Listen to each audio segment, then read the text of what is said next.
কি করছিস? শোনা ভালো তো বেশ।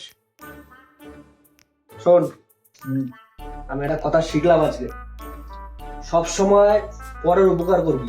अच्छा কোনো মানুষ যদি তোকে সাহায্য চায় কোনো সময় না করবি না। ठीक है পরের উপকারে একটা শান্তি আছে জানিস। समझ गया কেউ যদি অন্য কারো কাজে নাই লাগতে পারে তাহলে তুই জীবনে কোনো মানে নেই। সবসময় পরের উপকার করবি। ভালো সুযোগ আছে, এই সুযোগেই 500 টাকার কথাটা ওকে বলে দিই।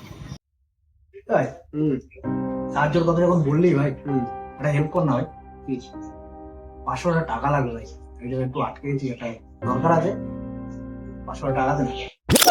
আরে আমি তো পরের উপকারের কথা বলছিলাম, তুই তো আমার নিজের লোক। সর।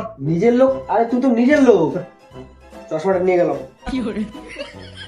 সবসময় পরের উপকার করবি, কেউ যদি কোনো কিছু চায় না করবি না। আরে চশমাটা দিয়ে যা, আরে তুই তো আমার নিজের লোক। চশমাটা দিয়ে যা।